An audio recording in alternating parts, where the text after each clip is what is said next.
other local communities can come together and continue this journey. Somebody say that we qualified to the World Cup, now we need to play it. This is what happened 1 month ago. We have something called a mandate, and we are going to define and talk a little bit what it means and what it means for the future, right? The title of the presentation is End Plastic Pollution Towards an International Legally Binding Instrument. And that was the title that we used for many, many years, trying to be aspirational, saying this is what we need, right? And now this is the title of the resolution adopted by 175 states. So it's important because it's itself a political statement. When you see the title, you understand what is the ambition of what they want. And it's clear that it's a plastic treaty, and it's clear that they want something to end plastic pollution. That is the overall statement. So from even the title, we can already see the measure the ambitions of what is inside, right? We're gonna walk and talk on, and I will be able to share this presentation with you. Then every time that you see an image here, you can click and you will have access to the documents that I'm announcing here. We're gonna talk about the mandate, what it means, and then we're gonna discuss a little bit the relation between the mandate and the content of the future treaty, right? But there is a publication that we produced together with the Environmental Investigation Agency and Gaia on what can be the content of a plastic treaty. And then most recent publication that we produced at CIEL on the typology of international instruments, meaning what it means a treaty, what is the meaning of a convention, what is those meanings of an agreement, of many things that people don't understand. Even us at the beginning say, okay, what will be the title?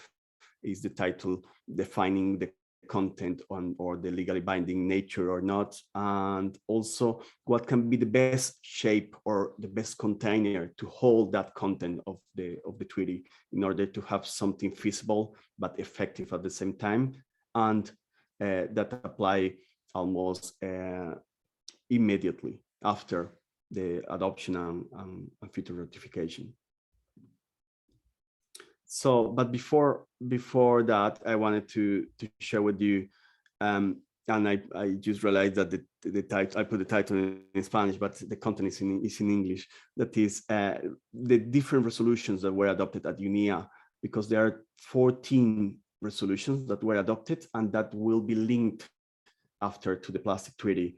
One of the first, I just selected 5 of those resolutions. One of the first one is nature-based solutions for supporting sustainable development. This is an important resolution because for the first time, states agree by consensus on a definition of what it means nature-based solutions, right?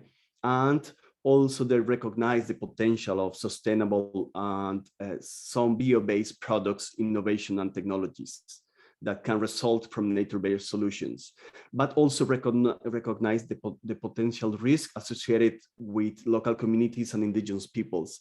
And this is important because substitutes and alternative to plastics will need to come from somewhere, right?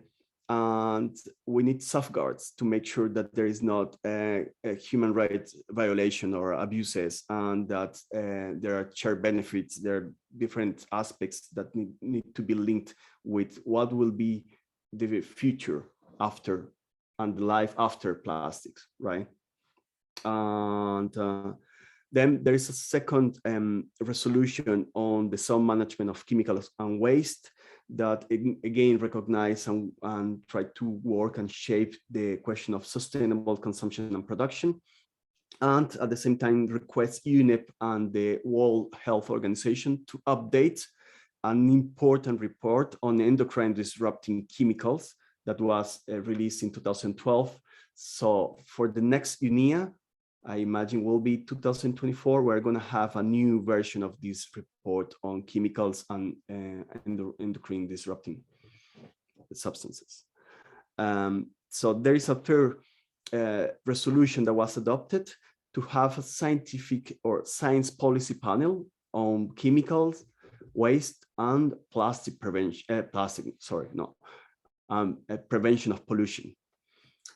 This is important because this will be kind of the interface science policy panel that exists for climate change. It's called the IPCC, and exists for biodiversity. It's called IPBES, but doesn't exist for chemicals. So this will be a process that will go together or jointly or at the same time in parallel with the treaty process. And during the negotiation of the treaty process for the plastic, we will have this question of, okay, what will be the mechanism or interface that will inform through science the policy or the decision makers on things that need to happen.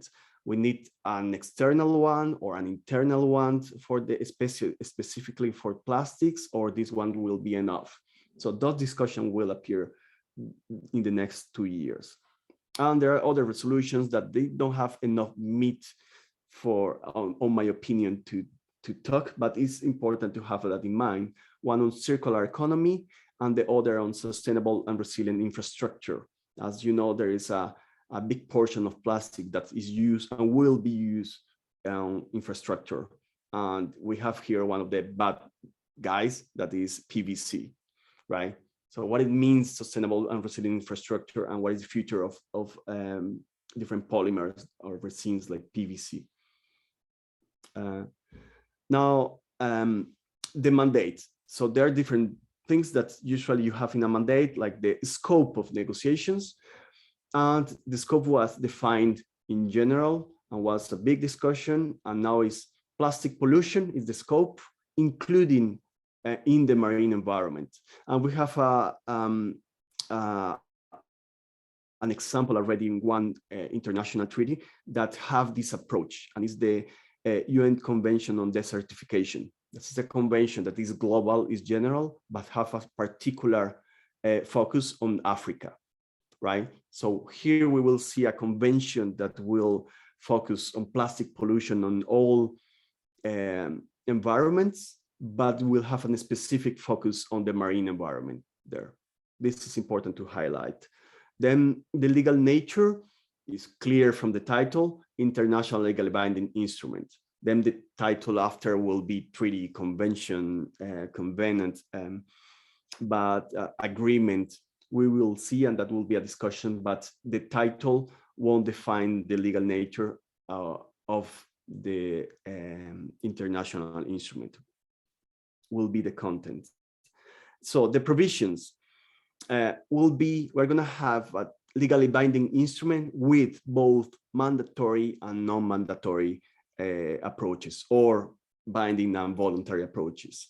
So doesn't mean that that everything in the treaty will be legally binding and will have strict obligations or duty for governments. Sometimes we will find provisions with voluntary approaches there. The question is which provisions, and this is what we need to discuss in the next 2.5 years. And then in a mandate, we have also a target completion date.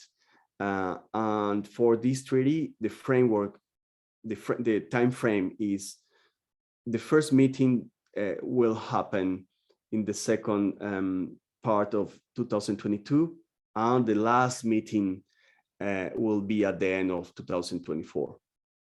This is a narrow window, but this demonstrates again the ambition that countries have for this treaty, right?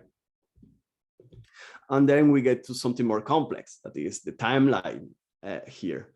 And in the part, the question is where we are right now. And you see one specific part where we highlight what just happened, 2 meetings before UNEA, or the United Nations Environmental Assembly, and then the open-ended Committee of Permanent Representative. That is where all the substance discussion happened. That was the week before UNEA. Now we are in a moment where things need to be defined. For instance, Senegal said, announced that they wanted to hold the first meeting that won't be a negotiation meeting, will be a preparatory meeting that will take place between May and June. And so far, we are not sure when and if that will happen at the end or not in Senegal, but that is the idea. So there are other meetings that will happen this year that have a specific relation with the topic of the plastic treaty, that is the Stockholm Plus 50 and then the UN Conference on Oceans.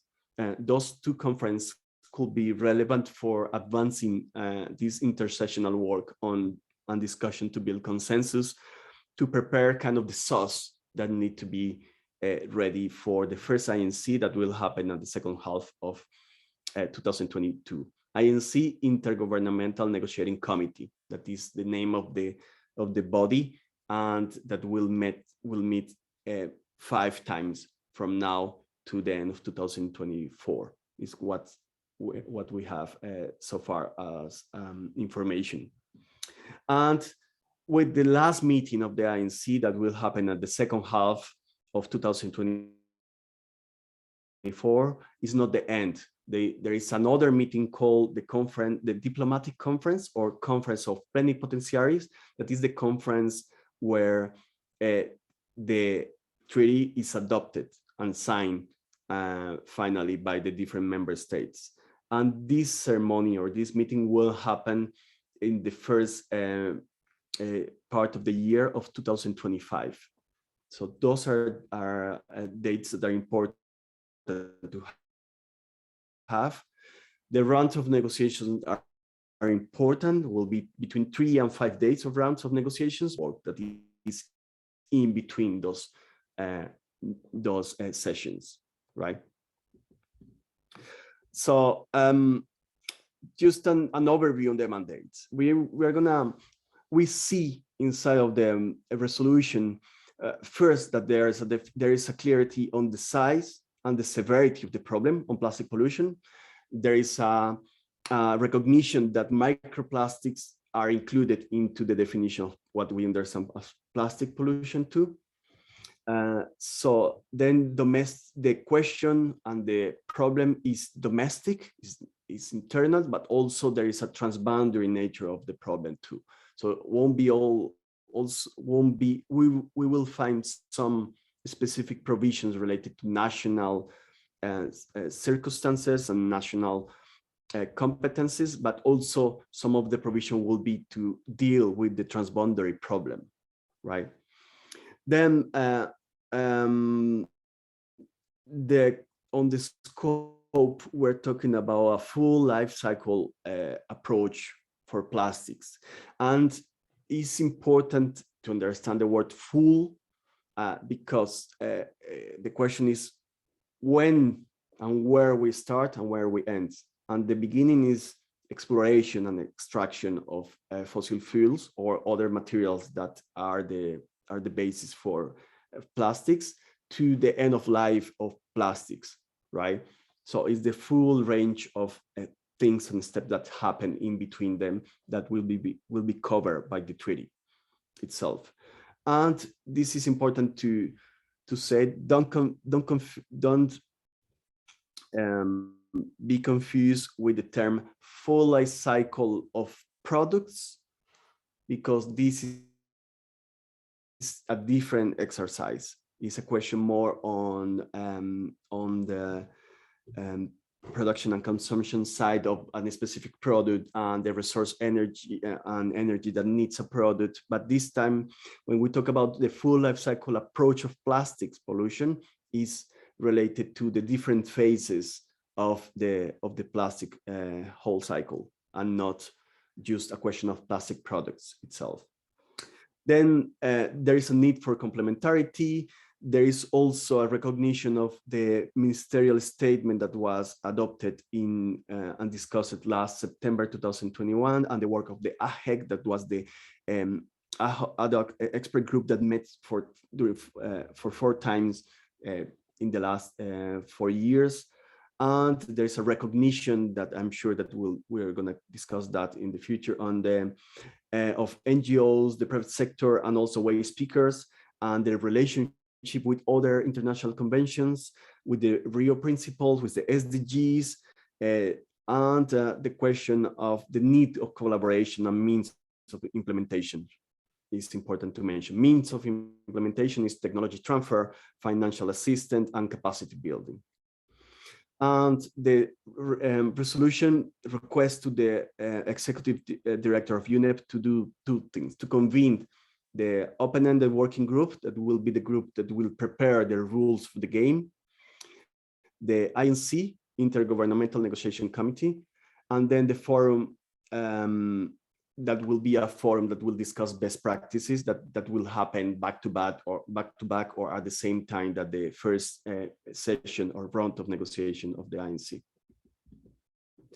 Then on the content itself, or there is a laundry list or list with where states set kind of the priorities and kind of the competence of the body. The main message is an open mandate, meaning that there is some list of things that need to be discussed, but also the INC can discuss whatever they think that is pertinent to discuss. But the priority will be given to a specified objective of the treaty. There were some attempt to have that already in the draft resolution, but there was not agreement on that. So they need to specify the objective of the agreement during the negotiations. Talk about a specific arrangement on capacity building, technical and financial assistance, and technology transfer. Then promote sustainable production and consumption, among others with product design and some waste management. But when I say among others, means also something that we are pushing for, that is the question of a significant reduction of virgin plastic production that can be included in this question of sustainable production and consumption competence. So there is also a question that we are going to talk in the future, or the different Emilia and Anna are going to discuss, that is national action plans, specific national reporting that will be necessary and core of the future plastic treaty. What will be a national action plan for prevention, reduction, and elimination of plastic pollution. That is the frame for what countries will need to do or to update when the treaty is adopted. Then a question of knowledge and education, information change, and then the promotion of coordination with different mechanisms, who is going to do what without duplicating efforts, and the question of different approaches. And when they say approaches, could be alternatives and substitutes that are affordable, sustainable, innovative, and cost efficient, and of course address compliance.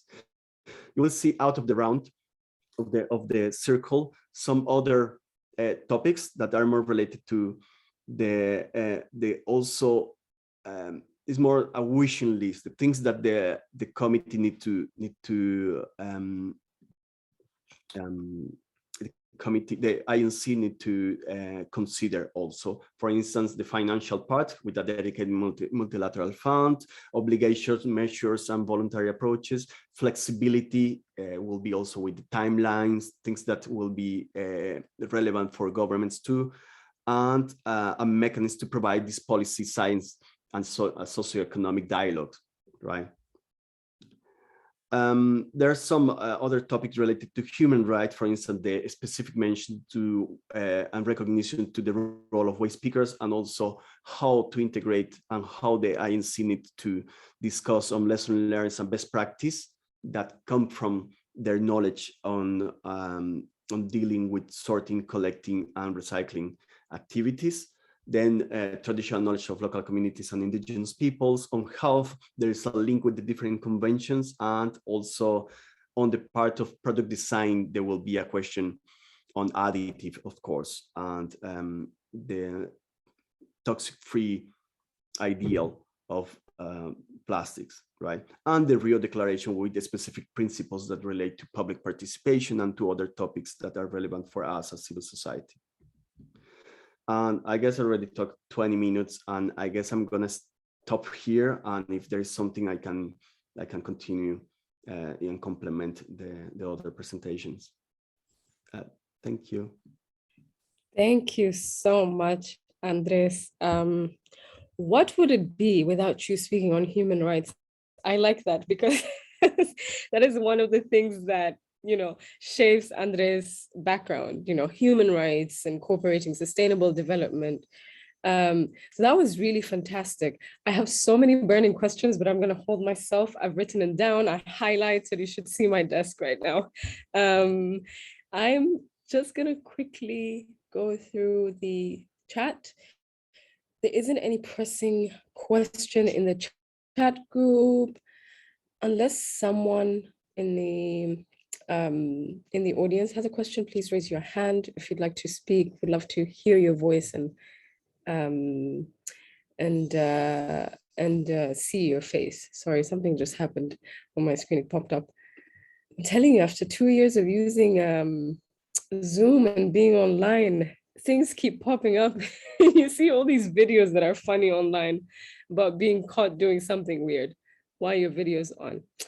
But thankfully that hasn't happened. Thank you again so much, Andres. I don't see any questions for now, but I hope people keep their questions for later. We will have time for that.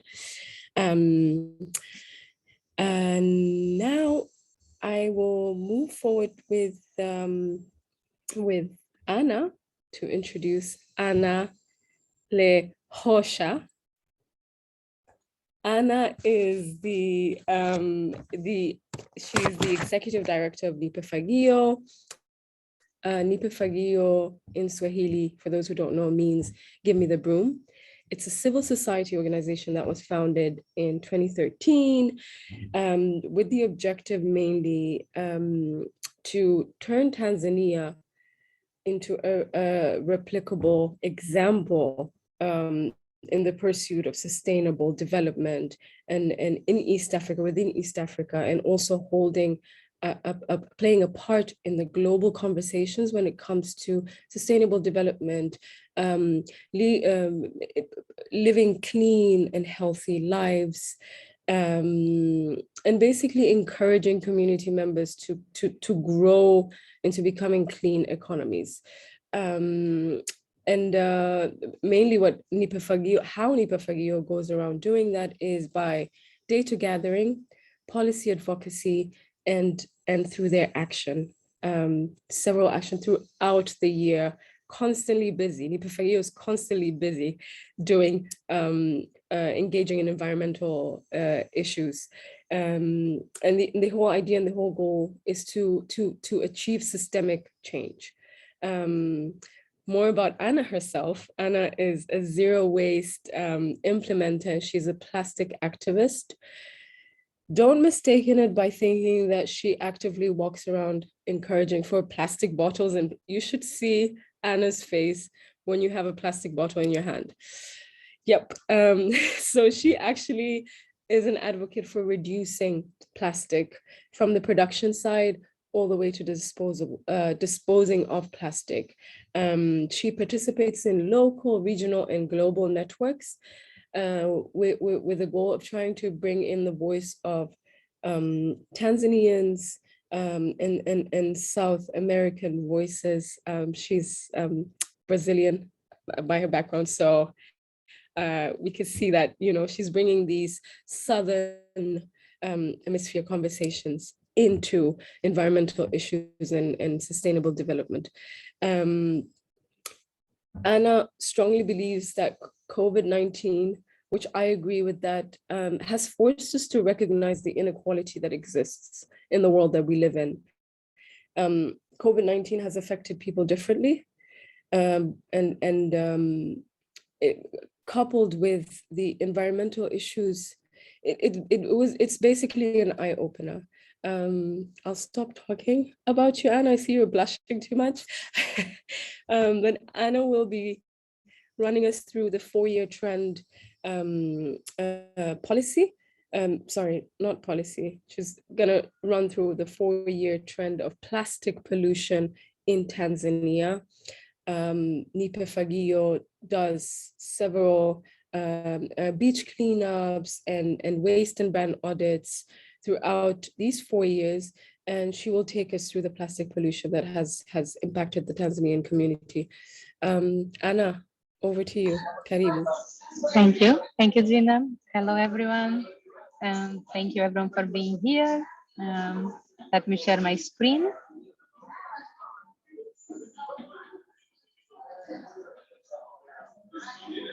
Can you all see my screen? Can I have a thumbs up? Okay, yes, I'm going to talk a little bit about the national situation, the background that we have in Tanzania, and also some ways that we have been trying to use the global policy here. So talking a little bit, well, Gina already introduced NIPEFAGIO, so I'm not going to spend any time on that. But basically we are a national organization and we work in regional and in global networks as well. And we advocate for plastic reduction. We implement zero waste models and things like that. So what is the situation on the ground here in Tanzania? We have a serious problem with waste mismanagement. And so we have most of the low-income communities in Tanzania, in Dar es Salaam and in Tanzania, don't really have opportunities to do proper waste management. There is no waste collection in many locations. We have done a drone mapping exercise in 2019 that showed 2,048 waste spots on the main 8 rivers of Dar es Salaam, 1,350 of those directly on the riverbeds. And that shows that when we talk about waste management in a place like Dar es Salaam and in Tanzania, we are talking about a systemic problem.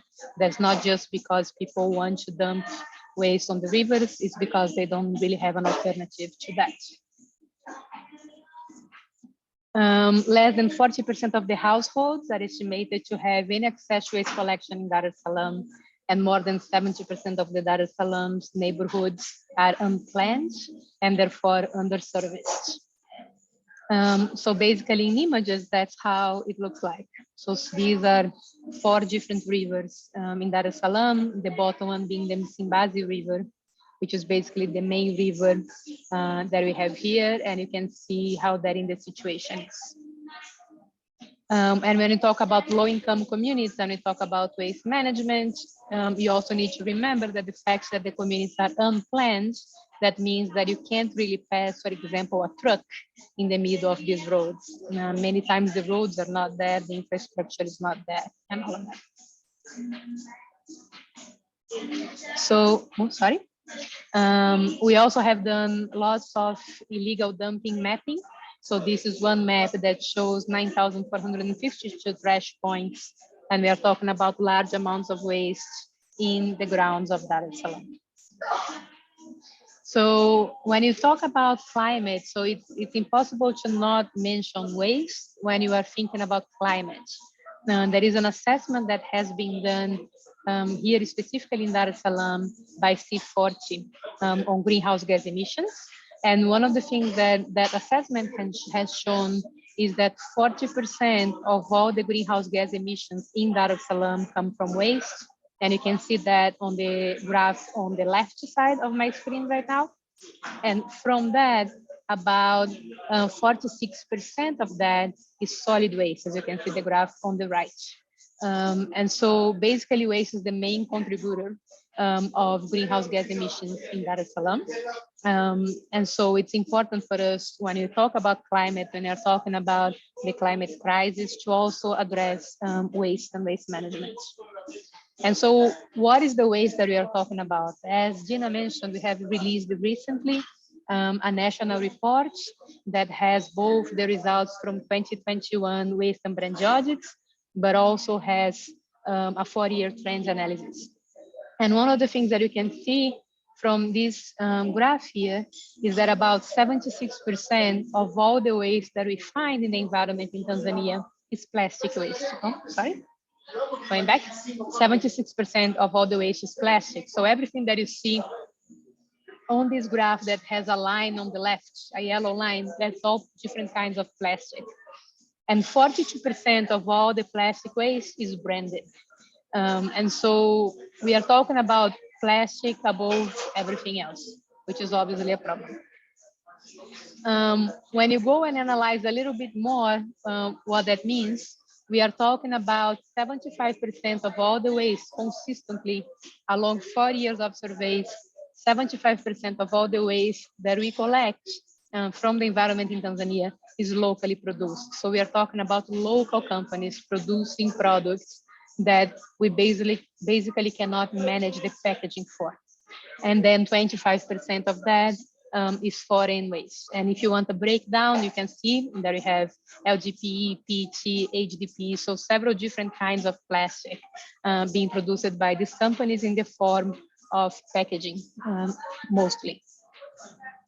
So you can see also a breakdown, and you can see all of that on the report, and the report is available for everyone. We can paste the link to it on the chat soon, but you can also go to our website or social media and find it. And most of the products that we find is actually food products, and then that is followed by household products and then personal care products. So we are talking mostly about, again, packaging for fast consuming goods. So then if the situation is this daring, is there hope? And so, yes, there is hope. So one of the things that our 4-year trend analysis was able to show is what is the impact of implemented policy when it comes to addressing plastic pollution. And one of the things that you can see here is basically an analysis on the impact of the plastic bag ban in Tanzania. So as I think many of you know, in 2019, in June 2019, we had a plastic bag ban, plastic carrier bags, so the ones that we actually go to the market and use to carry goods inside. We had a ban happening in Tanzania. And one of the things that you can see, so if you see the first column in this graph here is for plastic bags. And in 2018, you can see that that was the most commonly found kind of waste in all our, from the environment, all our waste analysis. So in all the surveys that we are doing, like the products that we would find the most were plastic bags. And that is the blue portion of this first column that you can see on the left. Then in 2019, which is the green portion of that column, we still use it to find lots of plastic bags, as you can see. But then halfway through the year in June, the plastic bag ban was implemented. And you can see that then in 2020, which is supposed to be the red portion of that graph, and you can barely see a red portion of that on that column, that means that we didn't actually find many plastic bags there. And that is a direct consequence of the ban. That's one of the things that we can see very clearly. And then in 2021, some plastic bags came back to life. Basically, people started to find ways, as I don't think we have a very clear defined vision for what people should be using instead of plastic bags. I think people started to looking for ways to still use different kinds of plastic bags. But you can see here from, even if you consider from 2018 to 2021, the reduction of the number of bags that we find is significant, is very significant. We are talking about 30,000 plastic bags versus 1,000, you know? And so an implemented policy can really have real impact, as you can see. And then it comes again, when you talk about national policies, you're talking about the need for EPR, with extended producer responsibility. So one of the things that we need to keep in mind, as I said, we are implementing a zero waste model, which is a system for waste management here. And if anyone wants to hear more about it, please come and talk to me about it. I'm not going to go in depth on that today. But one of the things that the zero waste implementation shows is that in the global south, about 20% of all the waste collected is residual waste, meaning that is waste that we cannot handle, we cannot recycle, we cannot do anything useful with, is waste that needs to be disposed, basically.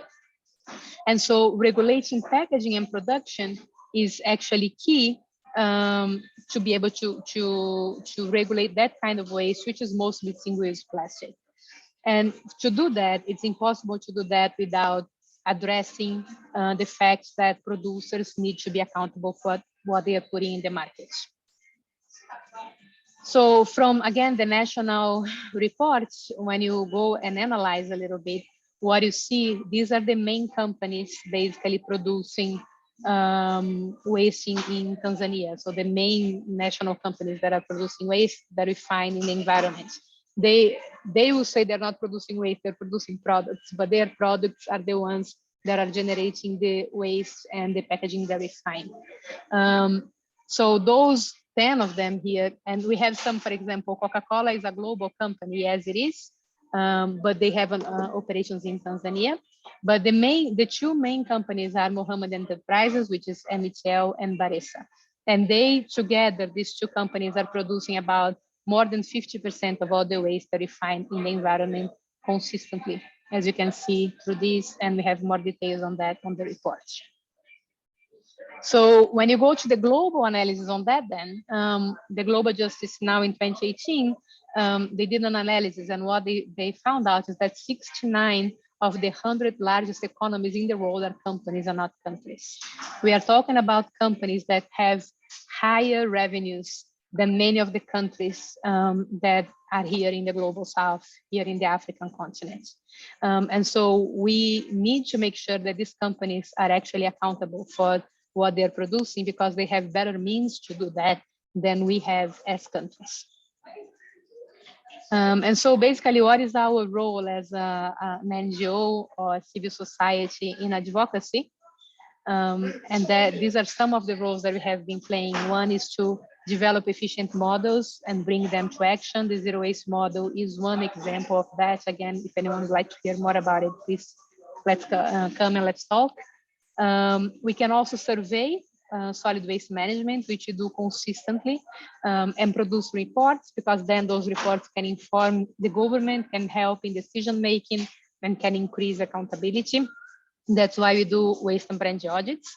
And we can also advocate for inclusive solutions. One of the main things about waste is that we always need to make sure that we are aligning social outcomes to environmental stewardship. And it's extremely important that we have both social and environmental outcomes aligned together. So in the case of Tanzania specifically, one of the things that we have is that the municipalities have a very important role in terms of waste management. So they have the power to issue solid waste permits. They define who does the service, who delivers the service in each community, to promote segregation of waste at source as well. Segregation at source is actually part of the national law, so we have that in the law. It's just that without the infrastructure that is required behind, like it doesn't make sense for people to segregate waste at source if there will be no segregated collection. So it's not implemented. And then also keep records and produce reports on that and everything. And so there is clear complementarity in the role of NGOs or civil society and the role of the municipalities as well. And we can all basically work together by establishing a relationship that has clear proposal of value, that everyone knows what the roles are and how we can support one another. We can support the municipalities fulfilling their roles. We can advocate, we can talk with the community, we can do community education and all of that. We can help define what the problems are, and we can also help define what the solutions can be. And we can also make sure that community and government are aligned. And I think that's another important thing to do. As I said, I am not going to go in depth about the zero waste model, but one of the things that I would like to say is that many of the solutions that can solve these problems are actually at reach. So we are not talking about complicated solutions. We are talking about solutions that can be implemented and are being implemented. And we have real examples of these solutions here on the ground. And these solutions, like the zero waste model, is specifically the one that I have more information on, because it's the one that we are implementing.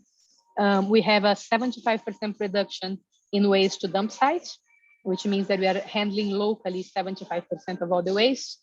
And for the people who tend to be skeptical about the ability of the communities to do, for example, segregation at source, we have a 93% compliance rate to segregation at source. So people are able to do it as long as they have the proper means to. And when it comes to social justice, and that was a very important moment in that resolution that was approved at UNEA. I was there, and it was a very meaningful moment, I think, for all of us to see the resolution being approved. It was one of those life moments that I think I'll keep with myself for a very long time.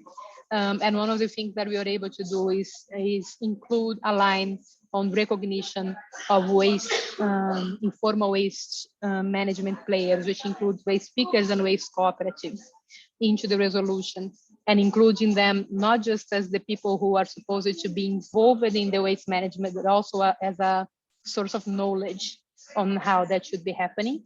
And that's extremely important for social justice. It's extremely important for us to have a just transition when you think about using less plastic, less fossil fuels, and all of that.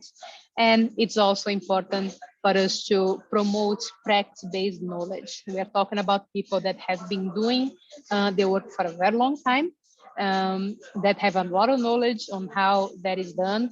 I think one of the things about waste pickers, for example, they collect, according to the PW report from 2020, they are responsible for more than 59% of all the plastic that is recycled globally.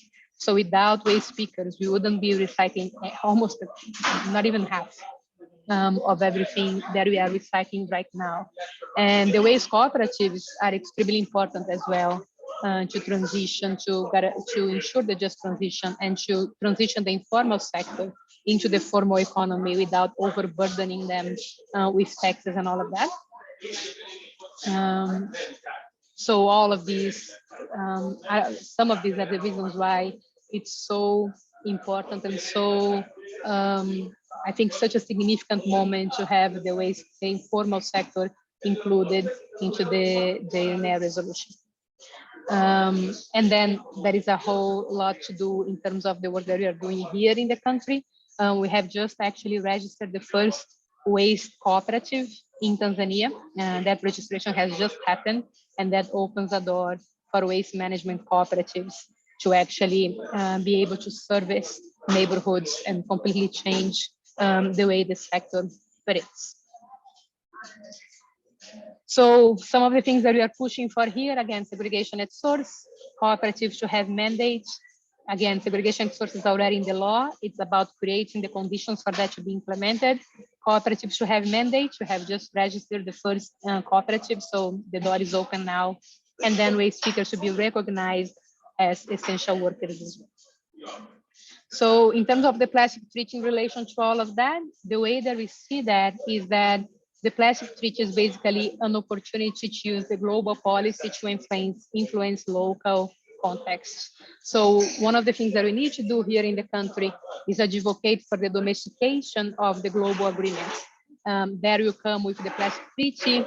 That includes also the Basel Convention on the plastic trade, so the waste trade portion of it, which we have been advocating for.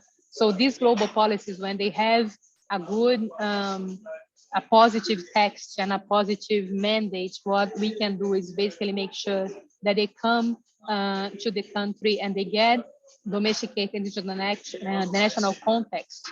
And through that, we can actually achieve better national outcomes using those policies in our favor. And I think that's how basically we see this moving forward. So that's it from me, Asante Nisana. And then I would like to finish with a sentence that I always use in my presentation, because I think that gives us the reason to do the work that we are doing. Thank you. Asante sana. Thank you so much, Anna. That was great. From all of that,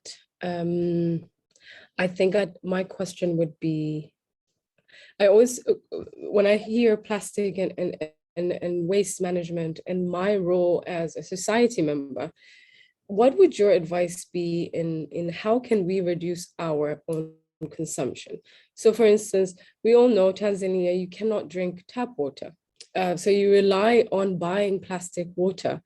What would your advice be to the people here who may not want to do something, but they're like, oh, because I've heard this excuse so many times. Oh, but tap water, I can't boil it. I don't have time, da, da, da, da, da.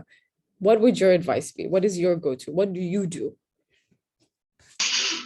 So I think one of the things for me, it's all about, it always starts with thinking, So it goes with not going and doing things just because we have always done that or because everyone else is doing them, but actually thinking through, So by the moment that you have in your mind that we do have a problem with single-use plastics, the problem that you have, for the moment that you have in your mind that that's something that needs to be done differently, you need to look for solutions. So in terms of, for example, water, I think water is a very good example because we tend to talk about water companies as companies that are providing water for people who don't have access to clean water.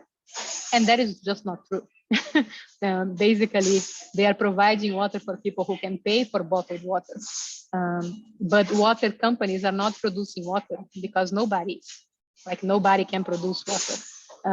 What they are doing is that they are putting water that is produced by nature into bottles, and so are there opportunities for us to use reusable bottles? What I do at home, well, I have, and that goes for people who have the means to do so, and that's not everyone in the country, unfortunately, but you can actually have buy big 20 liters jugs of water that are reusable, and you return them, and then you get new water. You can try to refill your water bottles and always walk around with a water bottle on you, like a reusable bottle like this one that I walk around with. And so I think the first step is always not getting used to the problem, not accepting the problem as inevitable, and being proactive on looking for solutions. Thank you so much, Anna. Again, to the audience, the people here with us participating, please feel free to keep your questions either in the chat room or write it down so that you don't forget. We will have a few minutes at the end of the speakers, a session where we're going to have a Q&A. So Cameron Smith, thank you so much for your question. I've noted that down. Also feel free to just raise your hands at the end we would love to hear your voice and see your face as well, if possible. So thank you for that, Anna, really, really insightful. Emilia Siwingwa, I'll let you sip your water as I introduce you. I'm excited that you're here. I will briefly introduce Emilia. Emilia is an advocate of the High Court. She's a registered arbitrator based in Tanzania with a combined 20-year experience in human rights, sustainable development, international development, and international trade. I mean, when I read your bio, I was like, wow, what have you done? You have experience in SADC, TLS, and various other multinational organizations like Protemus Africa and Accountability Council, which is an organization based in the US that deals with environmental issues and sustainable development. She is a fellow of the prestigious Archbishop Desmond Tutu's leadership program, a fellow of the American Bar Foundation, which, by the way, you don't just enter. Entry is by invitation only. So we've got big shoes here with us. And she was recognized as one of the top 50 women in management in Tanzania in 2019. She's a third cultural individual and an avid Toastmaster. So when we have events, I know who to call. She's an advocate of ethical and servant leadership driven to empower young men and women to achieve their full potential. I will not speak any longer. I could go on. I'm excited to hear from you. Emilia will basically give us incorporate the Tanzanian view and then the plastic policy in Tanzania with the global treaty, the global plastic treaty that Andres walked us through. Karibu sana, Emilia. Love to hear from you more. Thank you very much, Dina. Thank you for that very kind and generous introduction. It's a pleasure to be here with you this afternoon, and having listened very closely to Andres and to Anna, I hope that my presentation will help to tie a couple of issues together, help to bring us all on the same page about where we are in Tanzania from a policy, regulatory and legal perspective. What are the opportunities in store for Tanzania in terms of the plastics treaty? And maybe speak a little bit to some of the needs that have been raised by Anna and how they can be incorporated from that policy perspective. And as I get started, I think the first thing that I want to say is that my presentation will focus on two main aspects. The first is the good news, and the second would be the bad news. And I don't know which you want to hear first, but I think that it might be good to start with the good news, to placate everybody and make this more palatable. And then maybe we can have a conversation around the bad news and see what we can do either as a collective, what Nipe Fagio can do, what the likes of CL can do, and what, as Dina has raised, what can I do as a Tanzanian? These are all important conversations, and I think it's critical to realize that everyone has a role. So let's start with the good news. And let me start with a bit of context. We all know that Tanzania is an agri-based economy, but to what extent? All right, and this is important that we understand it so that we start to understand what is government thinking about when it comes to climate? What are the politics behind everything? So we're an agri-based economy with agriculture contributing to about 20% of GDP, employing about 88% of the working population, and contributing to about 50 to 60% of exports, according to the most recent statistics. And when it comes to the environment, the other thing that we need to understand is that when we hear our leaders speaking about the environment, there is always a very strong bias towards conservation, with a focus on biodiversity.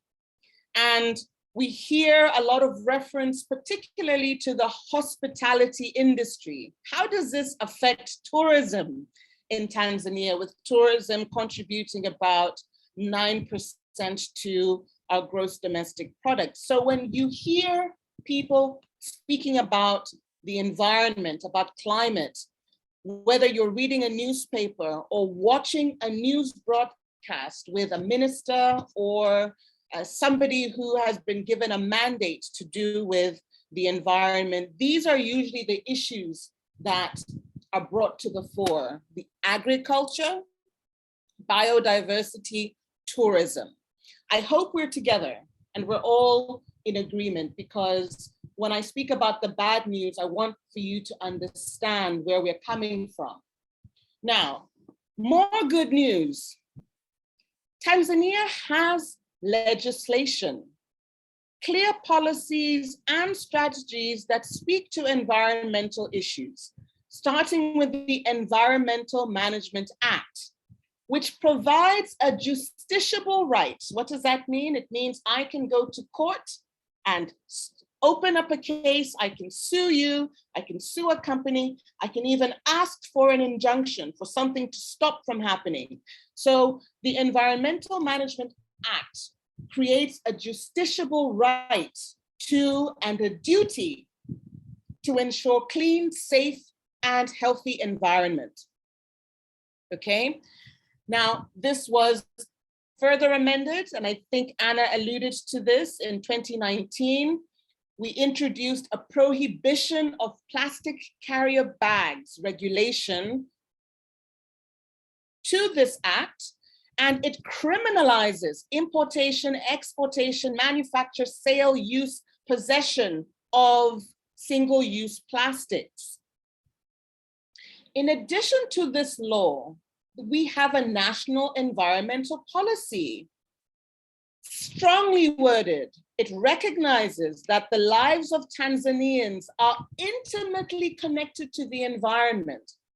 I was surprised in reviewing the material how strongly worded our policy is. It speaks to a commitment to sustainable development. It speaks about environmental pollution being a cause for concern. It lists 6 causes for concern, with environmental pollution being one.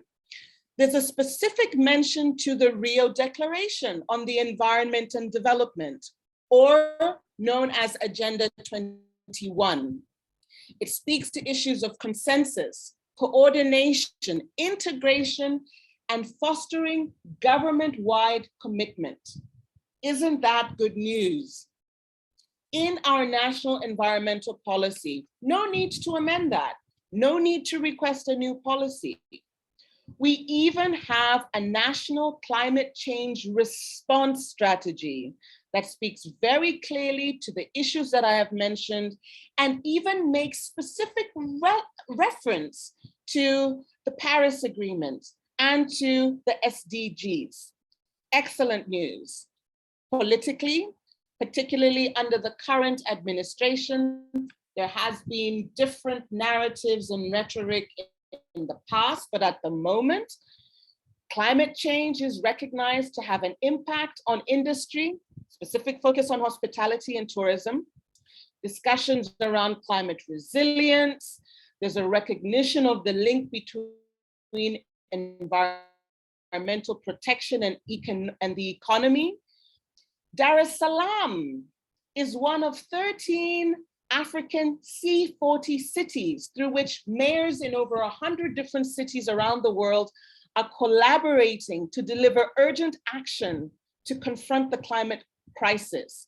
For those of you in Dar es Salaam, you might be wondering, well, what have we done? Well, apparently we have a seawall to prevent coastal erosion. The Dar es Salaam rapid transit system for buses was a measure to ensure faster, cleaner, and more reliable urban transportation. Apparently, when we plan projects in Dar es Salaam, they're supposed to employ climate smart capital investment planning to integrate resilience and low carbon emissions. The Tazara intersection with the first flyover we had in Dar es Salaam, the idea behind that apparently was to shorten transit journeys to reduce carbon dioxide emissions. So apparently we are fully on board in respect of mitigation and adaptation, which is spoken a lot about in the strategy.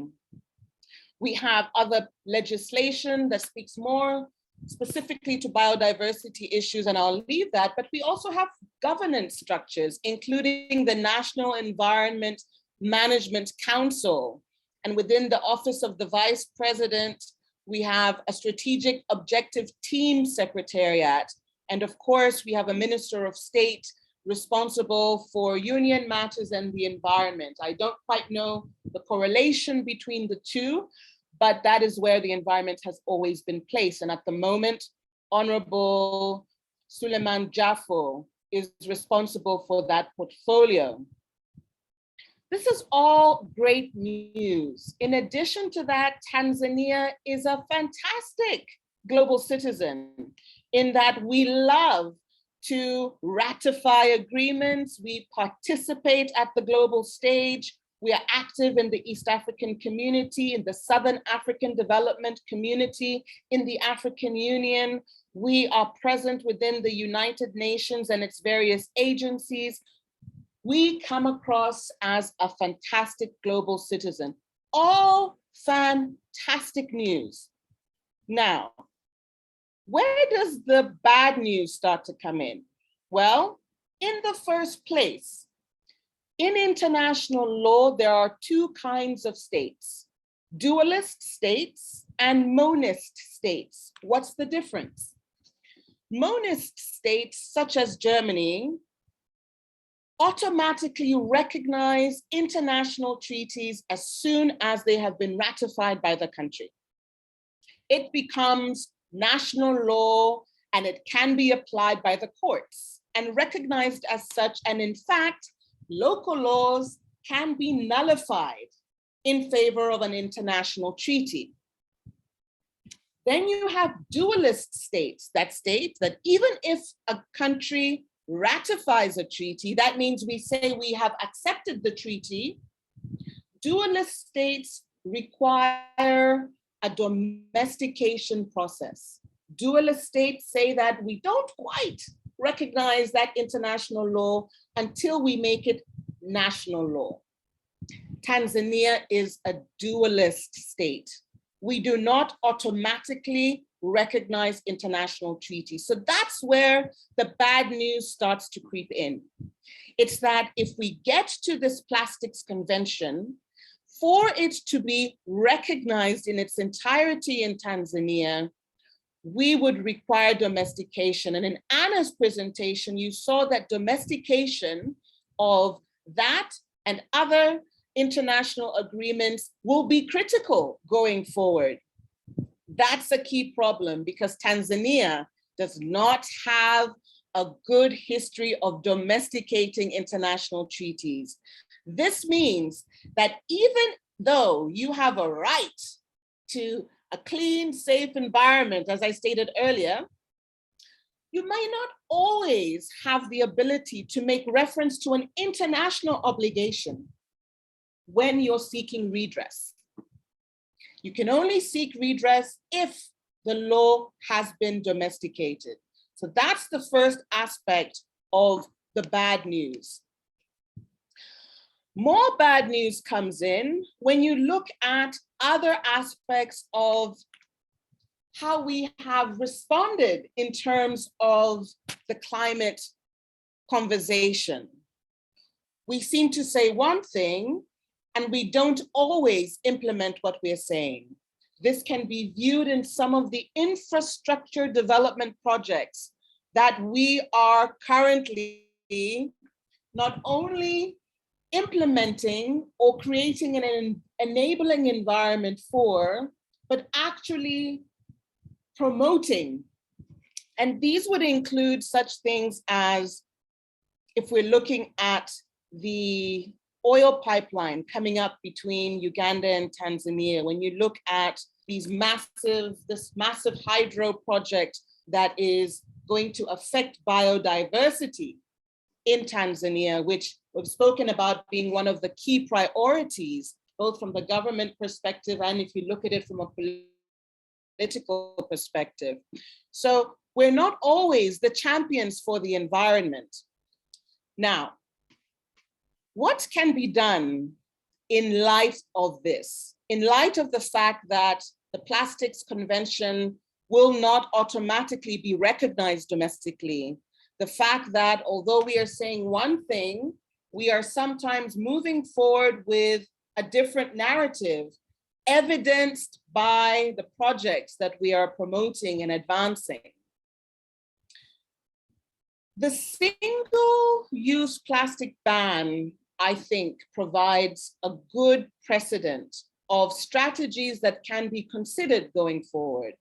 What happened there that might need to happen again? You had a champion. We had a champion within government, a minister, who took it upon himself to ensure that this matter was carried forward.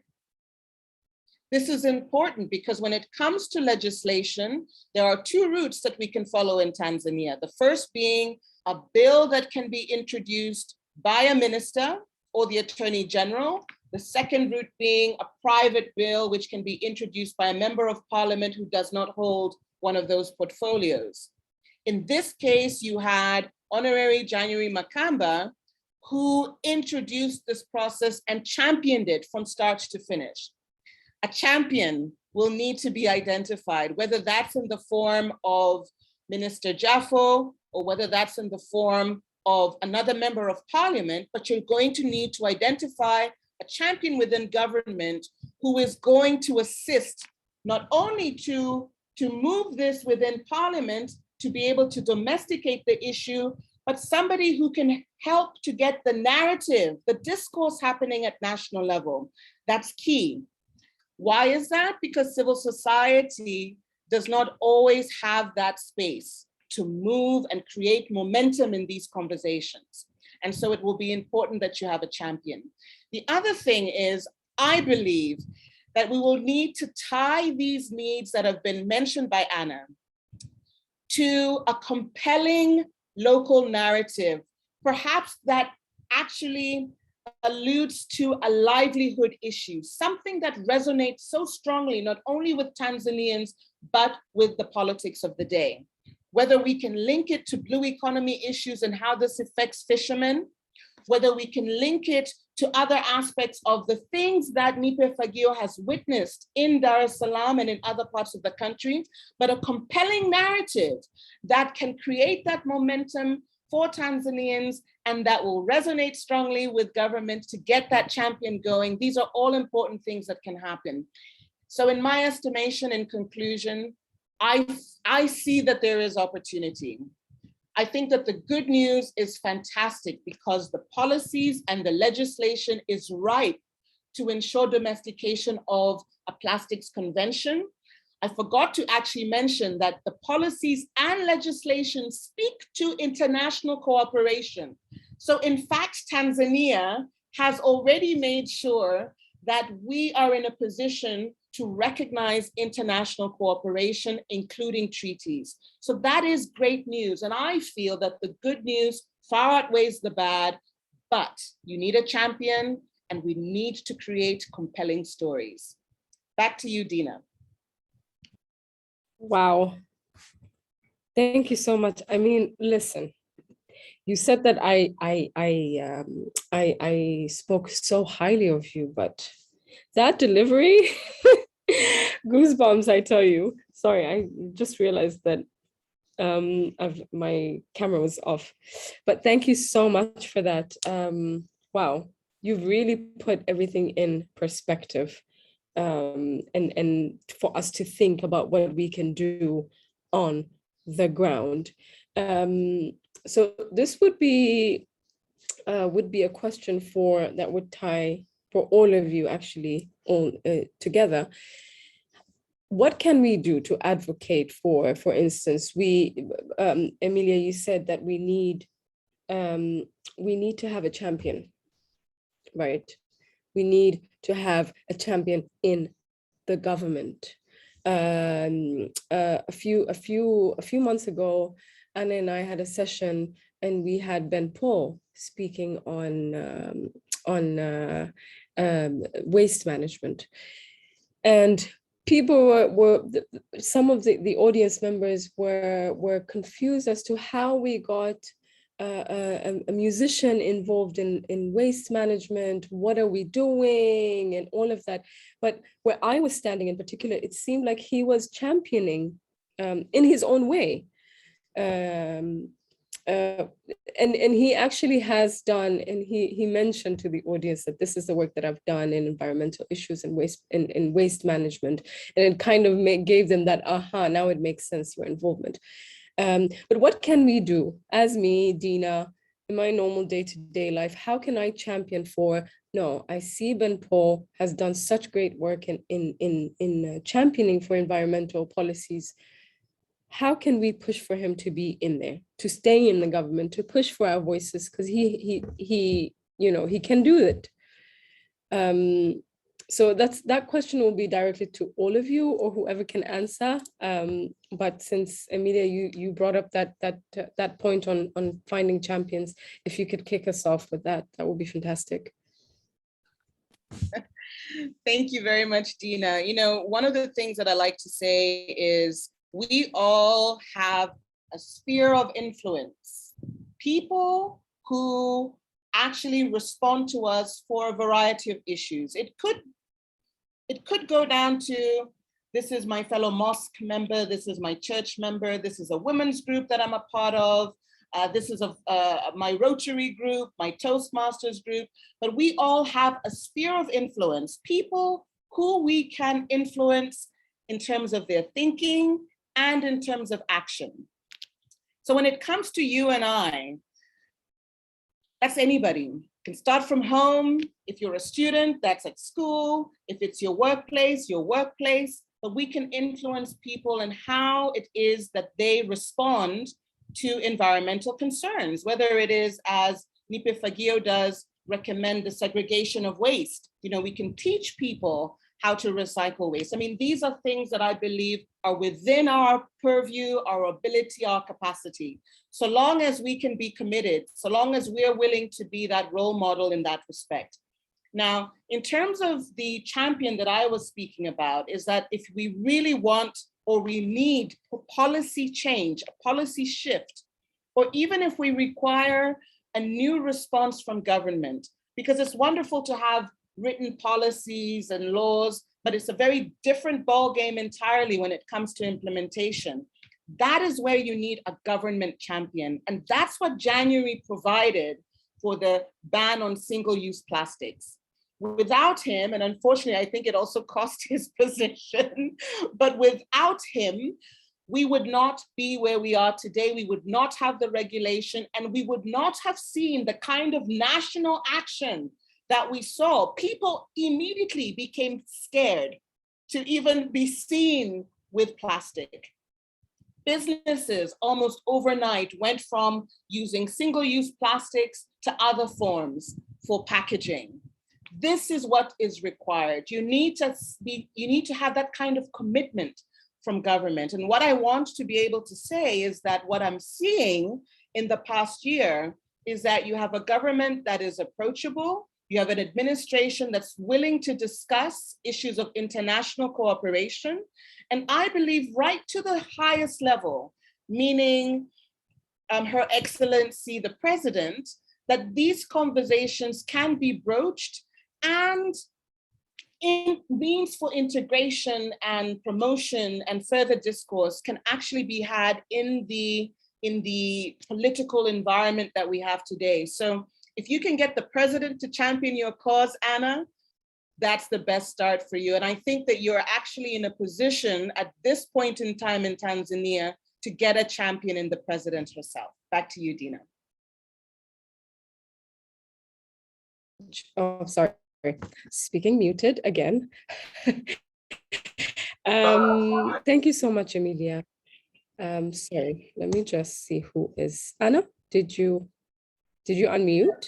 I was going to say that I'm going to visit the president tomorrow with that request. You are? No, I wish, but I'll try to find a way. I may jump the wall or something. I was literally super excited about that. If anyone in this room actually has the personal number for our dear president, please share with me. Come on, guys.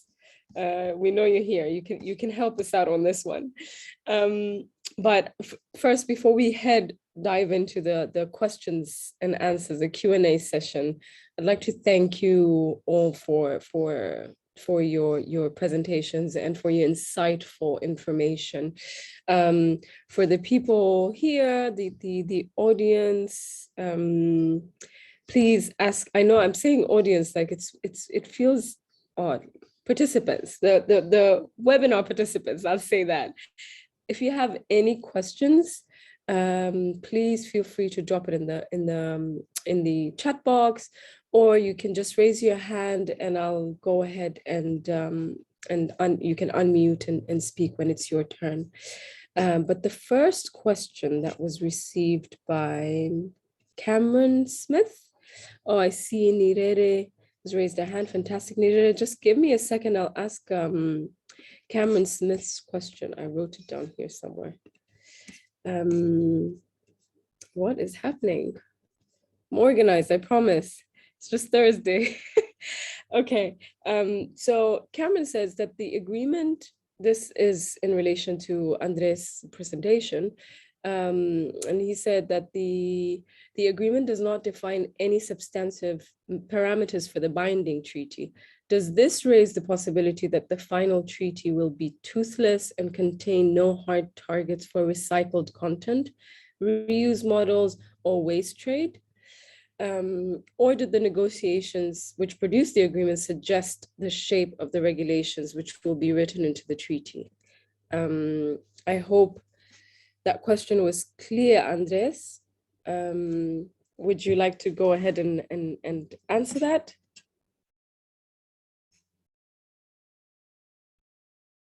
I cannot hear you.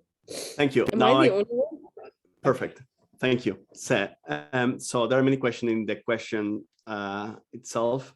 I will try to answer that briefly. Is like it will depend on the negotiations at the end of the day. We are sure that some of the measures will be more binding than other measures, but this is where countries need to come and with priorities. And as Emilia and Anna were saying, some of that will come with civil society and other actors pushing inside the governments to say, hey, this is one of the position and this is the red line for us, right? Otherwise, will be isolated negotiators and they will go with different dynamics. But if already from now, from civil society and other groups of pressures, even within the government or the parliament, you will have more accountables on those governments with the specific positions, and there will be a pressure say what are the priorities for Tanzania as an individual country and also as a part of also a sub-region or even a region. And there are commonalities in the different sub-regions, say what are the priorities for the sub-region, and also that will be related to the container that will hold the provisions of the agreement, right? There is the form in international treaty is important because somebody said that the Paris Agreement, for instance, is a creme brulee. I don't know if you know that, like crema catalana, that is like a dessert where it's hard in the shape at the beginning, but then after you enter and is not. They said that the Paris Agreement is like that. It looks hard from outside, but when you go inside, there is more difficult to see some of the provisions really with mechanisms for enforceability or not. For the plastic treaty is really complex as a dynamic because we need to divide from extraction, what will be the measures there for production, for transport of pellets, leakage, for until the plastic waste and so on. So there will be, of course, some of the discussions on hierarchy of resource management, and the question will be not if it's binding or not, but how do you enforce that? And you will have two things. You will have the carrot and the stick at the same time, and there are different measures there. I guess the innovation will be EPR, extended producer responsibility, of something that will be unique for an international treaty. There will be the international cooperation that will be tied to the parties or non-parties of the agreement, so incentivize the states to be party or not. There is also something that is key, that is the parties, non-parties article. There are some conventions like the Basel Convention on the Montreal Protocol that link the idea of parties and the trade that they can do with other parties only, not with non-parties. So even if they are non-parties, they are affected by the treaty. And this is the case of Basel Convention, when we have the US, for instance, that is non-party but is affected by the controls and bans of the Basel Convention, and the Montreal Protocol too, with the specific substance and trade on a specific substance that they play the ozone layer too.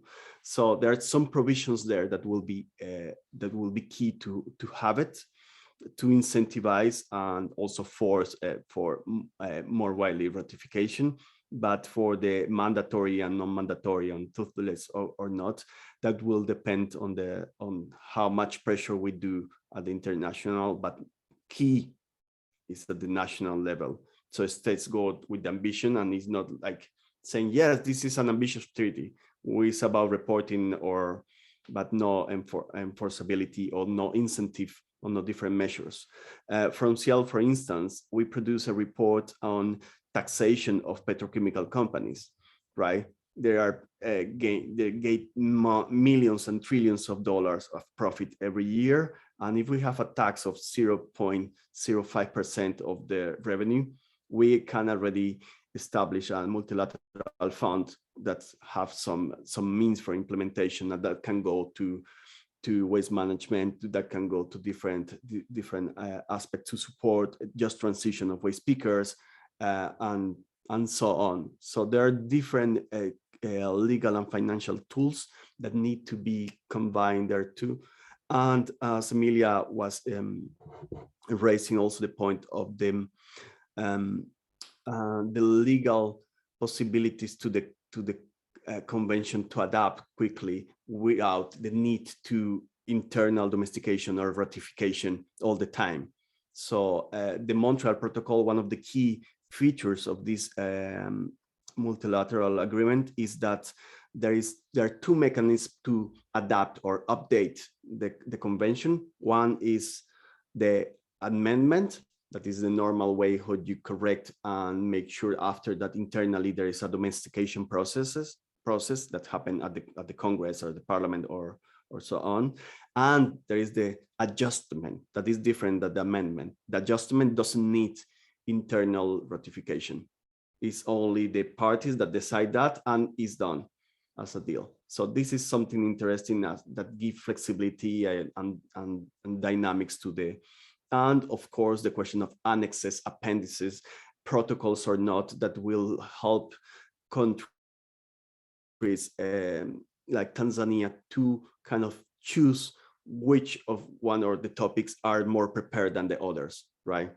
And to say, yes, I engage with this but for this one, I'm not ready now to have this obligation, but give me 5 years, 10 years. So some of those discussions can be shaped in the agreement.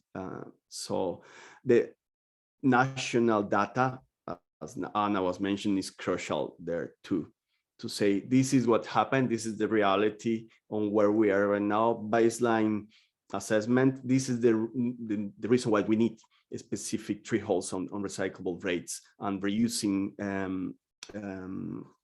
exercises too, and provisions to say this is not a treaty for recycling, this is a treaty for reusing, if that is the case, and for reducing also virgin plastic production. Otherwise, it will be impossible in the next to deal with what we will create from now to the mid-century. There, that will be, I guess, almost 1,200 million tons of plastic will be created per year. So there is no way to deal with that if we don't turn out the tap. So and the question of what to do, and how not to feel guilty because we use plastics, right? Working on plastic, every time that you touch something, you feel like guilty. You're like, oh no, I can do it. We need that systemic change, right? And there is an SDG that is in affordable and clean water for everybody in 2030, right? We can't wait for that, right? And we say, yes, the SDG will happen, but we need this. The change needs to be systemic. And imagine 100 years ago, we were not talking about plastics, right? It was not in the imagination of us plastic. We need to emancipate ourselves of the idea of plastic, and that plastic has been crucial for what we are. And this is a process that requires education and require other initiatives like zero waste is something that in some constitutions, for instance, in Chile, I guess will be the first constitution ever that will contain zero waste provisions as the way forward.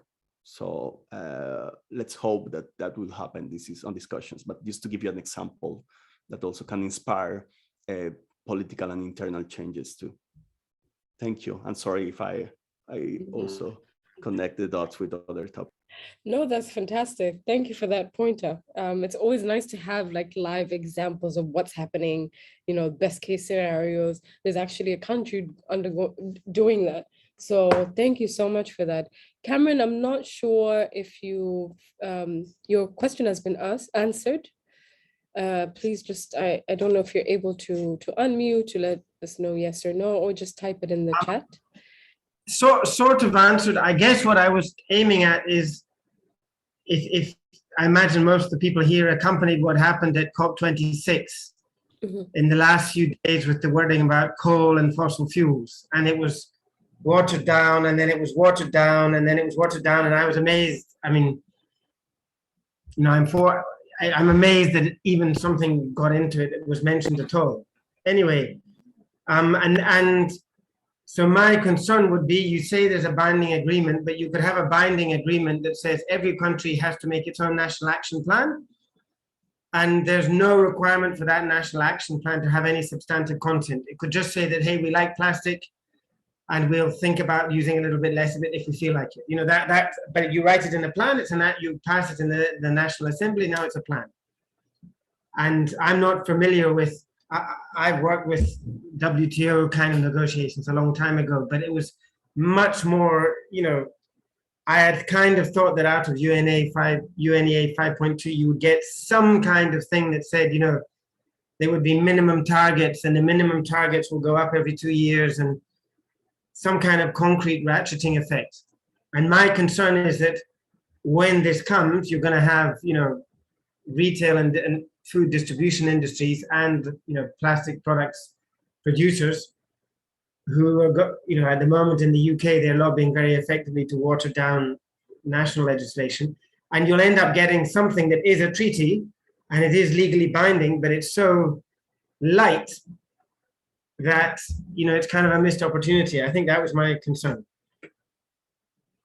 And I mean, do the people, I think Anna was there as well, do the people who are actually there feel that the ball that was got rolling at this conference will keep rolling, and people won't be able to get away with making a very weak treaty? That's sort of the question. Thank you so much, Cameron. Anna, what was your feeling when you're there? So I think, Andrea can also add to this from the legal point of view.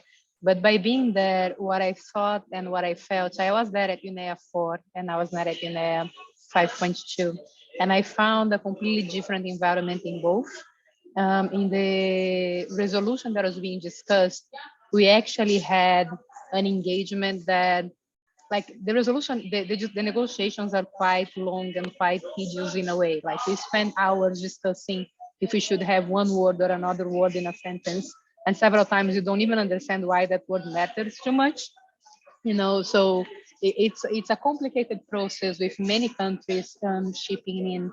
But what it felt at the end was that every delegation that was in that room was, or at least most of the delegations, were actually working towards this historical resolution and for the reduction of plastic from production to disposal. Most of the countries in that room were celebrating each one of the agreements that they were able to come to. The people that were moderating the negotiations were actually pushing for stronger wording. That's how we ended up with the ends plastic pollution. That was not what was in the beginning the title of the resolution itself. That was shaped at the very end, where people were actually trying to think about, okay, what is the strongest word that we can use? And that got agreed to. And so it did feel like both the people who were there to influence, like myself, like Andre, but the people who were actually participating were actually working towards that common agreement. So from there, what comes into, like, we have a 2-year process ahead, you know, and so yes, things can basically be watered down in many ways. I think one of the recommendations that I have, and it's what I am trying to do here both engaging. We have several different engagements. So for example, we have a waste speakers group that we are trying to have countries engaged in. So we are actually looking for delegations from each country to participate in this waste speakers group. So then we have discussions on the side about how the waste speaker inclusion, how the waste cooperative inclusion should look like. And then when countries come to the negotiation, they already have that background. You know, I'm trying to get Tanzania into that group. I'm trying to get Brazil into that group. We have countries that have already accepted to be part of that. So there is a lot of work happening on the side to try to get people to be more, to have more buy-in when the negotiations actually come into place and throughout this 2-year process. I think the second piece is also about we shouldn't be waiting when you're talking about advocacy at the national level, from my perspective, we shouldn't be waiting until the final treaty is actually signed to start the work of advocating for it. We need to break down this path, and the way that we have been doing it, like we are treating the fact that this resolution was actually, we came to this resolution as a major win, and we are really, really trying to basically get this resolution to be, basically to get the country to be behind it and to start implementing whatever it is that we can implement towards this final result, towards this end that we are looking for. So we are advocating, for example, single-use plastic reduction throughout these 2 years. Whatever it is that is going to come at the end will be a validation to the work that is being done, and hopefully to take it to the next level. But we should, in my opinion, at every stage, try to turn every single win that we have, as the resolution itself is a win, and bring some sort of outcome from that win, in the way that we are engaging the policymakers, in the way that we are having conversations about, which is this webinar is part of, and everything like that. So that's basically how I see it. So we shouldn't rely too much on the final end, because at the end of the day, we are talking about the UN, we are talking about consensus. So we are talking about a negotiation that is going to probably to not give the outcome that we would like. It's not going to be 100% of what we as plastic activists we would like to have, but it's probably going to give us a better position than we are at right now. And so basically, how can we bridge these two things? I think that's the key issue. And I would like to see if Emilia and Andre have something to add to that. Thank you so much, Anna, for that. Emilia, would you like to, do you have anything to add on to what Anna said? Okay, Andres? Yeah, I guess she did a really good summary of what happened there. That was also a mix of many emotions and facts. And what is important to say is that the mood of the negotiators was really good, and this is really difficult to find in the negotiations. I have been participating for more than 10 years in international negotiations, and you can feel it inside of the room that there is something that is really concrete, that everybody that you talk about to about plastics and what happened can understand that is needed. I guess there is this consensus. The problem is we don't have a consensus yet on some topics like health, for instance, and toxic-free plastics and additive is not yet there too. On the question of controlling production and consumption. And consumption, just to be clear, under the Montreal Protocol, consumption means production plus exports minus importation is country consumption. So it's not the consumption or the use that we as consumers we do. So there are many of those terminologies that we need to clarify, saying like, okay, sustainable consumption is not related to me as a consumer, but could be linked to country in general consumption of the material. So there are many of those terminologies that we need to start giving a sense and study and say, this is the meaning and the legal means could be this. And to be creative, what is the solution and what has been some of the policies at the national level that works too. And also we are in it's diplomacy, but politics too. That the wind can change. And today we have a favorable government, and tomorrow no, it's not the case. So that is why the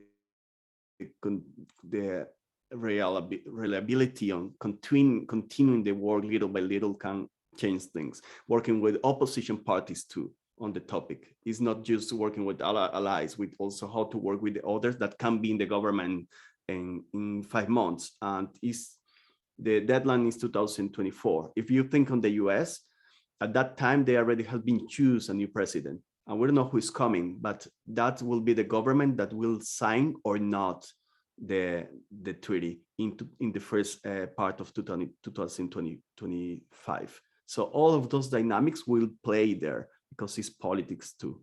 So that is the reason why we need to continue our work. And it seems repetitive sometimes. We're talking about the same, but yes, we need to say it every day to our partner that we love him or her, right? That is the way in politics and in diplomacy too. Thank you. Thank you so much. Emilia? Sorry, Dean, I said, maybe I will add, I said, maybe to facilitate integration in the Tanzanian perspective, and not just from a policy perspective, but ensuring that Tanzanians understand what's going on. I would love to encourage organizations such as Nipe Fagio to be able to humanize the issue and simplify it.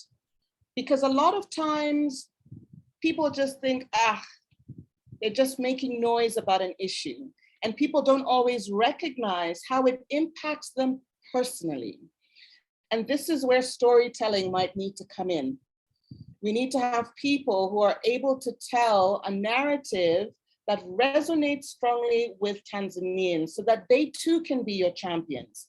The reality from a policy perspective is, yes, you would need a champion at that level, but for it to be an issue for government to even sit up and pay attention to, there needs to be discourse that happens. And I would want to encourage Anna, your team, or to galvanize others. And I put my hand up and say, I'm willing to be there, right there with you, to say that we need to create that discourse and ensure that we're having the right conversations so that people understand how this impacts them.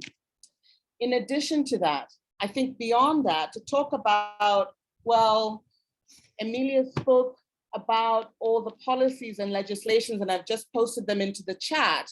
And if you take a look at them, the language is very positive from a Tanzanian perspective. So we would need to also unpack what is envisaged in the Plastics Convention, what is missing in terms of policy and legislation in Tanzania. Let's put that out there, whether it's in a pamphlet, whether it's in a research paper, whether it is in a series of articles that are posted periodically to the media, whatever that looks like, but in simplifying what are the gaps, what is not quite happening that needs to happen so that people are having this discussion.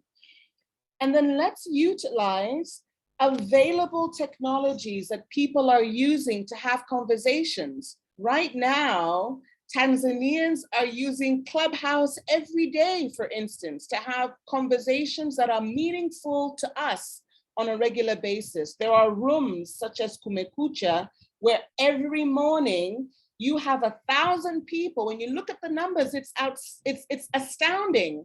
1,000 people visiting these rooms to have conversations about everyday matters.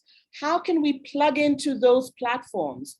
How can we use, I mean, when you look at someone like Maria Sarungi and using Twitter and Twitter Spaces for conversations, what are the different available platforms for us to have a conversation? I'm loving this discussion, but I'm sad that we couldn't even get 30 people in. So what can we do to be able to ensure that this becomes an issue of national concern? Our policy says pollution is one of 6 concerns in Tanzania. I'm not so far seeing that. The rhetoric, the narrative in the media, not reflecting that. So a challenge to you, Anna, but I'm also in civil society. So a challenge to me, and I've said, I take up the challenge. We need to change the narrative, because we might think 2024 is far off. It's not. It's really not. And if we're not plugging into these conversations now, we will find that by 2024, we might just be too late. There might actually be issues of concern that people want to say, well, we want that negotiated along the way. And if we wait to 2024, it's too late. So Anna, how can we bring other people on board? How can we make this a normal part of discourse, part of the narrative that everyone can resonate with? And in terms of policy, I'm there to assist. We've done this with other seemingly more difficult types of policies. Climate change seems to be an easy discussion, but as Cameron has mentioned, it has consistently been watered down. And what can we do from a Tanzanian perspective to ensure it doesn't happen here? And what can we as Tanzanians do to ensure it doesn't happen at the international level? Thank you so much, Emilia. You've raised, I have a specific question with regards to what you said, but I'm not gonna go into that just yet because Nirere has raised. We saw your hand for a while. Please unmute yourself, ask the question, and then if I get a chance, I'll ask mine. Karibu Nirere. Thank you for waiting. Thank you. Thank you very much, and I want to thank Anna for this. This is really very insightful conversation. I really love the way this has gone. I had a lot of questions, and most of them were answered, but I also got worried when Emilia was presenting, and I had the way countries. I do have a background in studying international trade and international business, so I got worried when I heard that countries, there are two types of countries. One immediately recognizes the treaty, the other do not have to first have discussions around nationalizing and localizing this treaty. So that also gave me worry about how African countries are going to navigate this. So far, we are not really good in moving very fast. 2 years is not that much. So my question is, how can we keep this momentum? But I think at the end of her presentation, she tackled the issue of getting this conversation into many spaces as possible. The storytelling part of it, I think, is also good, and the need for having a champion who can politically drive this.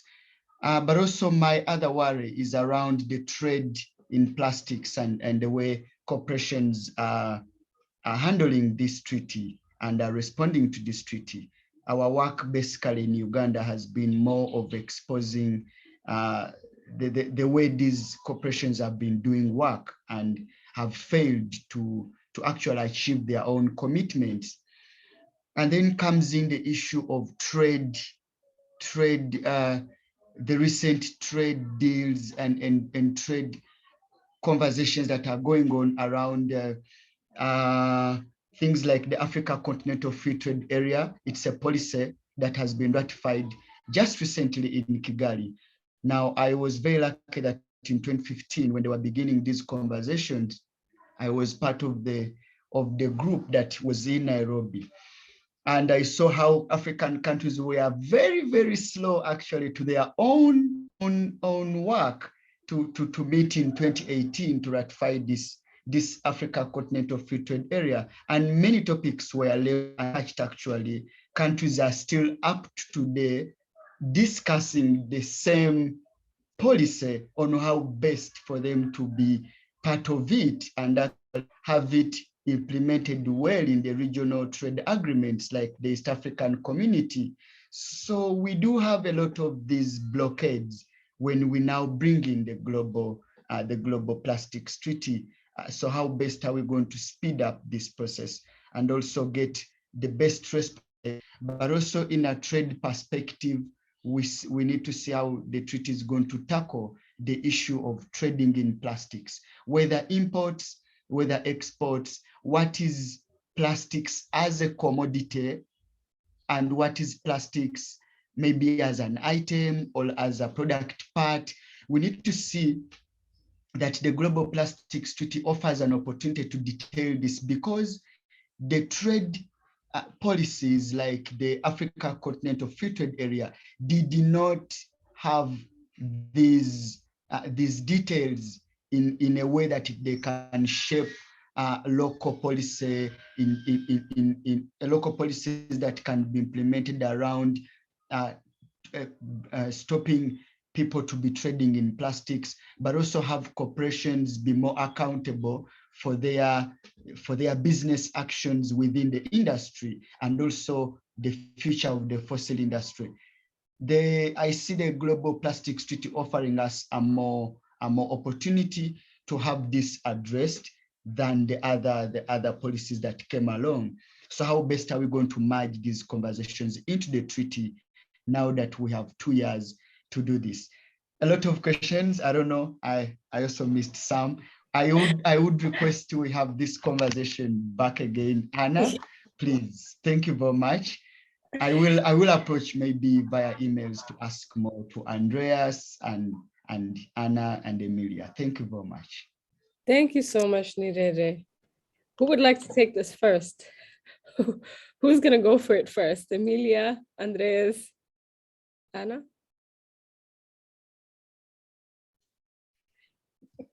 In fact, my question is related to that. Like, how do we put our voices in the policy? Because as you said, 2 years is a very short time. Please go ahead. Thank you. Very quickly, I see CL has been doing some detailed work around this, so I'll allow Andres and Anna to speak in greater detail. But very quickly to the issues you've raised, Nirere. Great questions. Thank you for raising them, because when you hear powerhouses such as the Prime Minister of Barbados speaking about climate change and how it actually impacts the economy, how it links to trade, how it links to even legislation such as money laundering, and how it therefore impacts the ordinary citizen. She talks about ensuring that we do not promulgate treaties that will have an adverse impact on people in the global south. And the questions you're asking are right on the money. I'm not going to go into further details. I have a lot of opinions on this, but I would love to just hear Andres, what CL is doing, and maybe Anna, but great questions. Thank you, Emilia. Andres? Yeah, the question of participation, we have a task force, and soon will be a coalition that CL is working together with other organizations. And the idea is like everybody that wants to work and engage can do it with different expertise. You don't need legal expertise only, you are the experts in the field in some specific areas that will be needed, because discussions has happened really fast. And the expertise that you have could be really helpful in a moment that we need that expertise. You are the one who will provide us with data, information, the way to shape, and also access to delegates. And you are the one also that will do that at a certain point. It depends the degree of involvement that you want. On plastic and trade, we can have a huge conversation on that. It's happening. We're pushing to have trade-related measures in the plastic treaty, right? Not only relying on WTO rules or UNTAC rules, but yes, there's a huge part that will be there. We want to push to have that within the treaty and not outside the treaty, because the dynamics are different. And I guess the situation is complex and urgent, and we don't have time to waste into other processes. We need to take advantage of this process to push for trade-related measures will be there. And I can also facilitate some of the information with that. So thank you. Thank you so much, Andres. Anna, would you like to add on? I know we've like literally stretched the 2 hours, but just bear with us just a couple of minutes. Anna, over to you. Yes, so I think we just made it to the hour, so I'm not going to be very long on that. All that I would like to say is that we have many different things going on. We have several groups. usually when we have a conversation about policy, like very few people come to talk about policy because policy, either people think it's boring or think it's complicated. So yes, we are going to share this recording, but we have been having other conversations with people. We have been doing movement building around waste management, waste cooperatives and all of that. And so there are other ways to engage people that are a little bit more palatable to people in general. And I think all of them are important. I think what matters right now is for us to all have what the goal is in mind and then work together towards this goal. I think that's what, and I think that's what all these coalitions are for. So if anyone would like to engage further in terms of Tanzania, in terms of Africa, in terms of East Africa, please feel free to message me or to come to the NIPEFAGIO social media. There are so many opportunities for engagement, and you see several things going on. We are also going to have another webinar that is talking about the Global Plastic Treaty and social justice on the 6th of April, so next week. So you can also join if you'd like to talk more, or you can also advertise. So that's what I would like to say for now. And thank you everyone for joining and participating. Thank you so much, Anna, Emilia, Andres, Anna again, and for all of you who participated. Thank you so much. We can all keep in touch. Obviously, it's not difficult to find anyone. 2 years of COVID has taught us a thing or two about Googling each other. So I'm sure you can, if you want to connect with any of the speakers, do so. And we hope to catch you in future webinars. Thank you guys so much and have a lovely evening or lovely afternoon wherever you are. Asanteni sana. Thank you, everyone. Bye all.